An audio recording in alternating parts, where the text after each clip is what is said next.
Hello everyone! Ayan, nagluto si Tita Wena ng napakasarap na gatang kasabalip. Ayan. Medyo malabo pa yung aking camera at kung paano nga balutuin yan, halika na, samahan nyo si Tita Wena. I-prepare na natin yan at lutuin na natin yan. Let's go! Samahan nyo si Tita Wena! Hello mga dearly! Alam nyo ba? Nag-crave ang Tita Wena ng kasabalip gata sa crispy pork chop slice. And yes, tama ang narinig nyo. At alam nyo ba, yung aking kasabalip ay pinatuyo-tuyo ko ng konti. Hinarvest ko kaninang umaga at inilagay ko ng konti sa sinag ng araw para matuyo-tuyo ng konti. At mas masarap po pag yung texture ng kasabalip na inyong lulutuin ay medyo tuyo-tuyo ng konti. Yes. Hindi yung bagong harvest talaga, no? Yung fresh na fresh. Fresh from harvest and then ilagay nyo under the sun for just 30 to 1 hour, no? 30 minutes to 1 hour. Sarap nun, guys. Parang ganito lang, oh. Tignan mo. Jaran! Ayan. At halika. Pakikita ko pa sa inyo kung ano pa nga ba yung mga ingredients ko sa pagluluto ko ng kasabalip. Yes! Ayan. At napaka-crunchy ko na nga yung ating porky. Ayan. Ganda, no? Ganda ng pagkatuyo niya, guys, oh. Medyo may sinag kasi yung araw today. Yes. Ayan. Unlike last week na all along rainy days. Today, medyo may sinag ang araw. So, natuyo-tuyo ko siya ng konti. Bahagya, yan. Masarap yan. Yan yung kagandahan para gatan. Pero halika na at gawin na natin yung ating procedure. Yes, yes, yes. Ayan mga best. Nagmamarinate tayo ng hiniwa-hiwang pork chop na maliliit. Ayan. At yan nga po ay sinison ko lang ng salt at ground black pepper. And yes, pakikrispihin natin yan. Ayan. Pag yan ay nag-crunchy na, tayo ay magluluto ng dahon ng balinghoy, talbos ng balinghoy. Ayan. Kasabalip. Ayan. At ito ay lulutuin natin dito sa Kukumama fresh gata. Ayan, ginataang kasabalip. Pero, ito muna ay pakakrunchyhin natin. Ayan. So, ilalagay natin ito sa kawali. Lulutuin natin sa slow heat hanggang siya ay maluto at mag-crunchy. So, halika na. I-marinate lang muna natin ng konting oras. Jaran! Marinated na yan, guys. Tingnan nyo yung texture. Ayan. Look at that. O, diba? Ang bango-bango niyan. So, halika na. Ilalagay ko na yun sa kawali. At nang maluto na siya at mag-crunchy na. Kung napapansin nyo, nasa strainer siya, guys. Yes. Nasa strainer siya. Para paglagay natin sa kawali, walang fluid na magre-retain. So, mapupunta siya doon. Ayan. So, pagka-marinate po, ay ilagay natin sa strainer at hayaan natin na madrain yung excess fluid para walang langsa, no? Matanggal din yung mga excess na odor na nanggagaling sa baboy. Let's take note mga guys, kahit ang ating meat ay hugasan nating mabuti, mayroon pa rin siyang own odor, no? Or yung amoy na excessive ng meat. So, ayaw natin yon. So, kaya, i-drain natin pagka marinate natin. Lagay natin sa strainer, hayaan nating madrain yung extra fluid. And look at that. Yung extra fluid na, ayaw nating mapasama. At ayan nga, ilalagay na natin ito sa kawali. Ayan mga guys, ilay lang natin yung ating marinated na slice pork chop sa ating kawali. Ayan. So, kung nakikita nyo, kumukulo-kulo yung ating baboy. Ayan.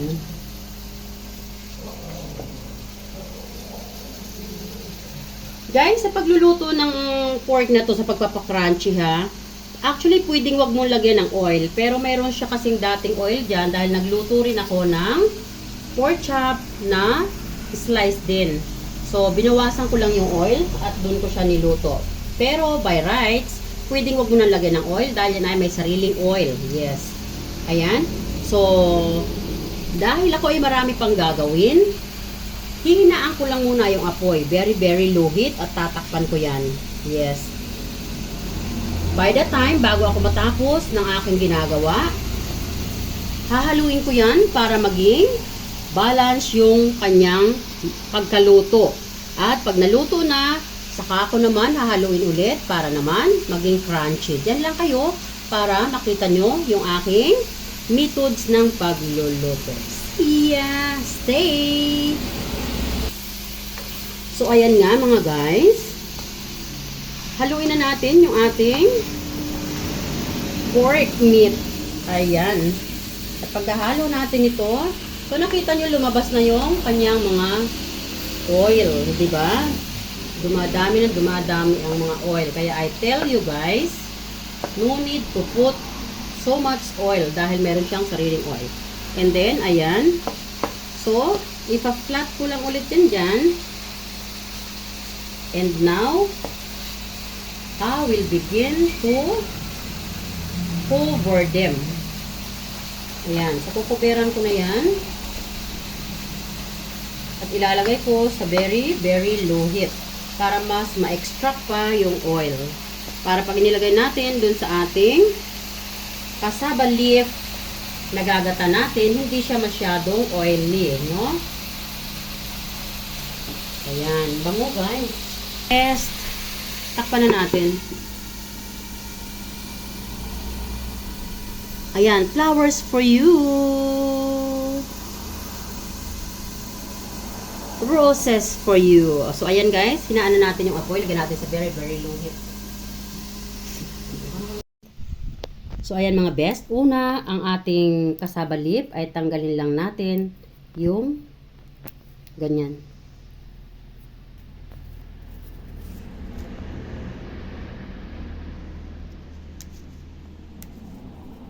Ayan. So, gawin lang natin sa lahat pari-parihas, no? Ayan. So, ito yung pinagtanggalan. So, for sure, yung mga taga-province, alam ng lahat, no? Yung procedures ng paggagawa nito. Minsan kasi, may nagko-comment, no? There are ones nag-post ako nito sa Facebook, sa page. Sabi nung nag-comment, paano po magluto ng cassava leaf? Ayan. So, sabi ko, hindi mo alam. Bakit? Hindi ka ba taga-province? Taga-province po, hindi po kasi kami niya nagugulay. Hindi po namin alam na ginugulay pala yan. Okay. So, ewan ko, no? Kung siya ba ay nagyayabang o ewan. Ako kasi ayoko makipag-argue sa mga ganun, no? So, anyway, so ito na yon, ganito lang po ano yan. Then, ayan na. Yan. Then, pagsama-samahin lang yan dyan. At gawin lang, pare-parehas, no? Hanggang matapos.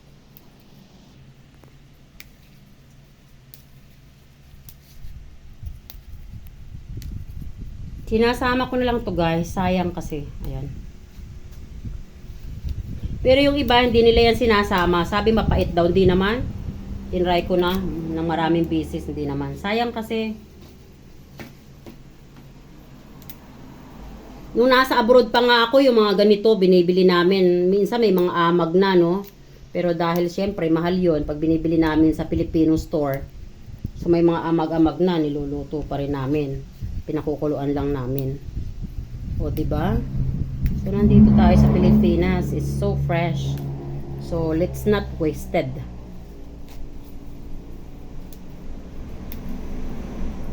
Yan. As much as pwedeng pakinabangan. So, sama natin yan. Ako guys, ako yung tipo ng tao na basta pwedeng pakinabangan. As much as hindi ako nakaka-agrabyado ng kapwa ko. Yes. Sayang.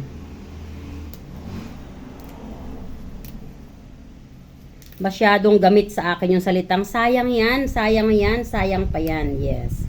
So, yan guys. Ganyan lang ang paghimay ha. Yan. Sarap nito guys.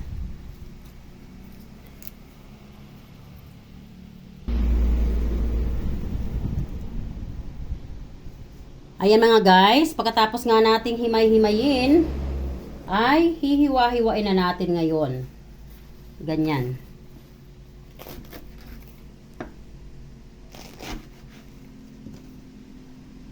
Be careful lang guys ha. Baka mahiwa yung inyong mga kamay.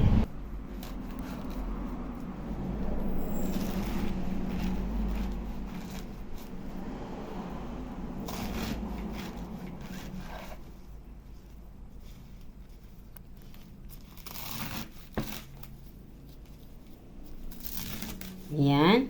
So, pagkatapos natin hiwa-hiwain,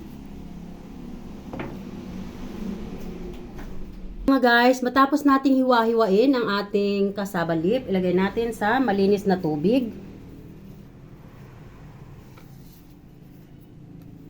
Ayan. At huhugasan natin konti. Ito ay freshly harvest. So, ibig sabihin, malinis. Pero hugasan pa rin natin. Just in case na may mga gabok-gabok. At pagkahugas nga natin ito, pakukuluan natin ng mga 3 kulo. Saka natin i-drain at gagatan na natin. Yan. Hugasan lang natin. Tingnan nyo guys, oh. Oh, di ba? Freshly harvest. Pero tingnan mo yung pinaghugasan. Oh, di ba? Oh, madagta. Mga best, matapos nating hugasan ng 5 beses hanggang maging clear na yung tubig niya, ay ito na siya. Ayan. And then, pakukuluin natin yan sa drinking water. Ayan. Pero kung ang inyong tubig na tap water dyan sa inyong area ay safe, so pwedeng sa tap water na lang kayo kumuha. Pero ako kasi yung tap water ko hindi ganun ka-safe. Kaya, I said drinking water. Ayan. At ayan nga, guys. Sa pagpapakulo natin, lalagyan ko na yan ng pinch of salt. Pinch of salt lang, no? Kunting-kunti lang. Para ma-absorb na ng mga dahon yung lasa. Ito, guys. Ganito lang kadami, oh. Kunti lang, no? Pinch. Yan ang pinch of salt. Lagyan lang natin dyan. And then, isa lang na natin sa apoy. Ayan mga guys, pagkasala nga natin ng ating kamote leaf, ang tawag dito ay yayab-usan, no? Hindi ko alam sa inyo kung anong tawag nyo. Yung pakukuluan muna, tapos pipigaan, tatanggalin yung katas para hindi siya masyadong mapait, no? Kasi pag yung hiniwa mo lang, tapos diniretso mo kaagad gatan, guys, iba yung lasa niya. Meron siyang aftertaste na you might don't like it. If I don't like it, so maybe you don't like it too, no? So, ayokong isuggest sa inyo na indirectly lutuin nyo. Kaya, pakukuluan muna natin, and then mamaya, pag kumulo na yan, pakukuluan natin ng 5 minutes. Magka-count tayo ng 5 minutes pag kumulo na yan, no? Saka pa lang tayo magka-count ng 5 minutes, and then after 5 minutes, yun ay atin ng papatay ng apoy at i-cool down. Yan. At saka natin pipigaan. Doon pa lang tayo magi-start na maggata. Ayan. So, see you later. Ayan mga best. At bago nga natin hiniwa-hiwa kanina yung ating cassava leaf, ay isinalang na muna natin itong ating pork chop slice. Yes, ayan. Pork chop na, in-slice pa. And yan, crunchy-crunchy na po yan. Ayan. Super crunchy na yan. Talagang napakasarap niyan pang sahog. Look at that. Sarap niyan, guys. At dito, sa pinaglutuan na ito, tatanggalin lang natin yung oil at dyan na tayo magluluto para mas malasa. O, diba? Ayun yung mga ingredients, oh. Ayan. At halika, tingnan pa natin yung ating iba pang ingredients. At sa atin nga pagluluto ng cassava leaves, maliban dun sa crunchy pork chop slice, ay meron tayong minced ginger. Ayan. Minced garlic and onion. Siyempre, ang sili. Huwag mawawala para masarap ang nyam-nyaman. Ayun. At siyempre nga, para mas yummy, dapat may sugar. Ayan. Maglalagay tayo ng konting sugar. Ayan, di ba? Heart na heart. Yan. At syempre, huwag mawawala ang partner ni Tita Wena sa kusina na ginisa mix. Yes, o di ba? Pampasarap yan, guys. Ayun. At syempre pa, pangkumpleto ang durog na paminta. At makukumpleto ba ang luto natin kung wala ang Kukumama?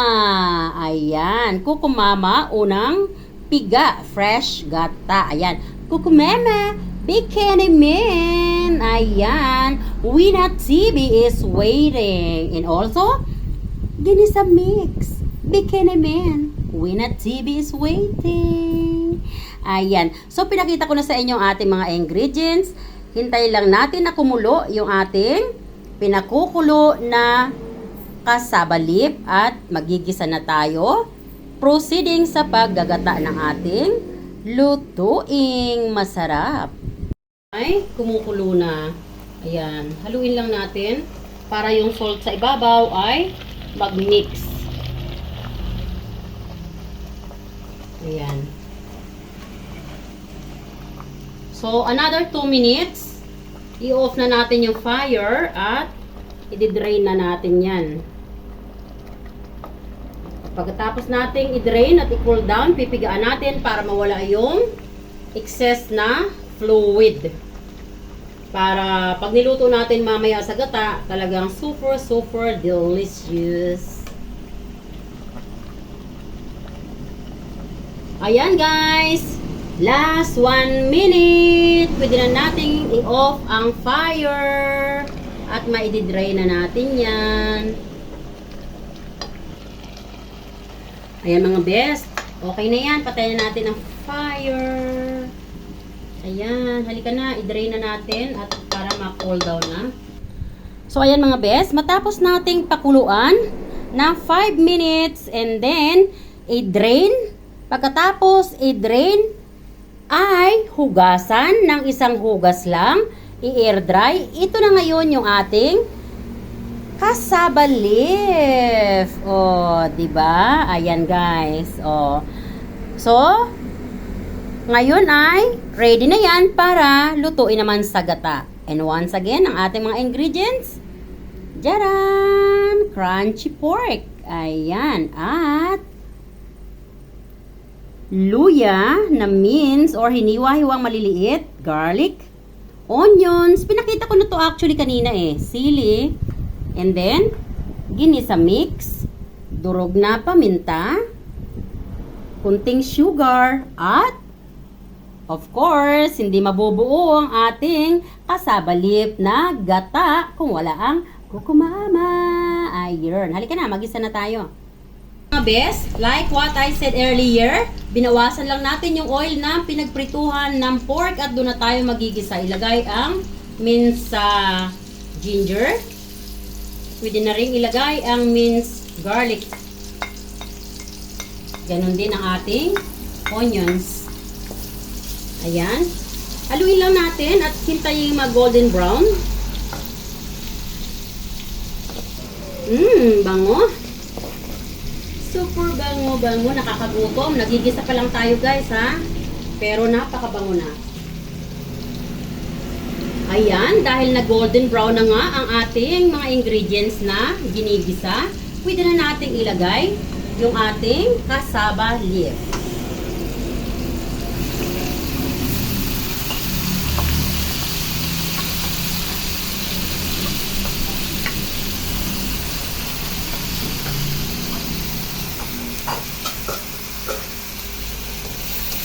Ayan, haluin lang natin para yung lasa ng pinagprituhan ng pork at mga ingredients na ating ginisa ay mag-mix na sa ating cassava leaf. Pagkahalo nga natin ito, isusunod na natin ang ating ginisa mix at durog na paminta.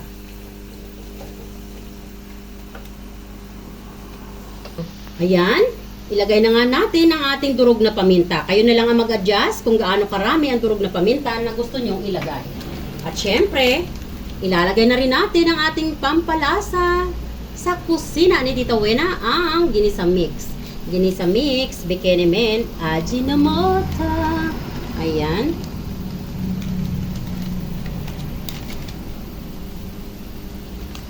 Ayaw lumabas, guys.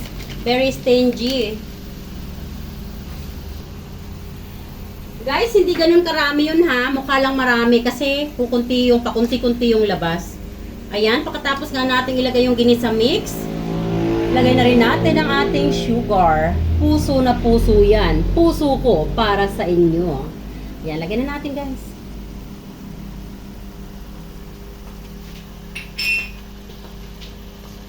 Bango.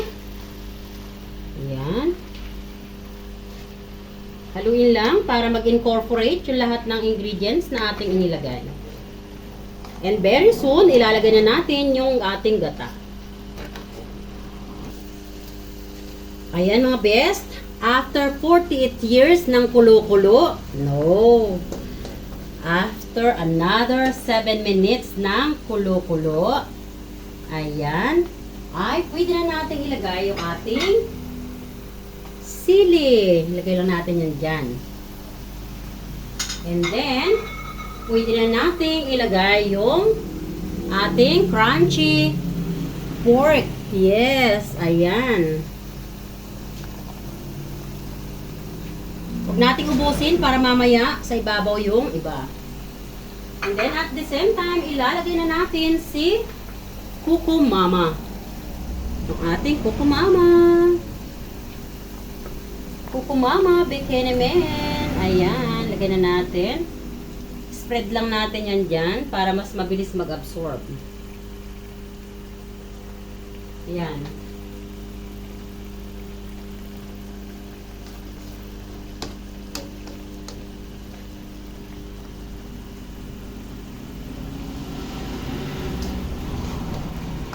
Still, nasa medium heat tayo mga guys ha.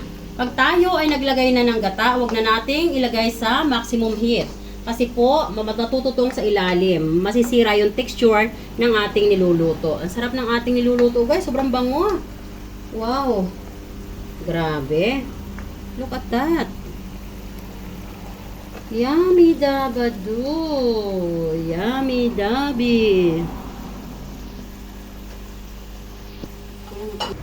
Jereran! Ayan. Few minutes from now, pwede na nating patayin ang ating fire. Sarap guys. Look at that. I'm excited. Look at that. Yummy delicious. Delicious. Gata ni Tita Wena na cassava leaf. Sarap. Look at that mga best. Are you excited? I am so excited. Wow.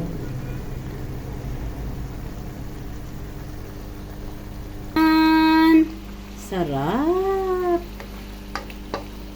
Ayan, medyo pakati-katihin lang natin ng konti. Pahibas-hibasin natin yung sabaw ng konti. Delicious. At ayan, titikman nga ni Tita Wena yan.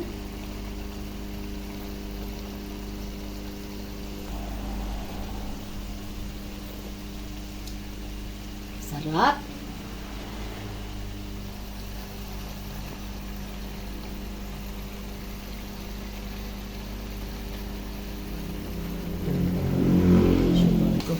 Ayan mga best, okay na po ito. Tingnan nyo, naglalangis-langis na. Oh, 'di ba? Yan ang texture ng sabaw na ating hinahanap. And look at the texture ng ating cassava leaf. Tama na yan. Halika na. Patayin na natin ang ating apoy. Ayan. So, dapat may kunting sauce para tayo ay may panglagay sa rice. Halika na at ilagay na natin yan sa ating serving. Wait. And, jaran! Ayan na. Naluto na ang ating cassava leaf na sobrang sarap.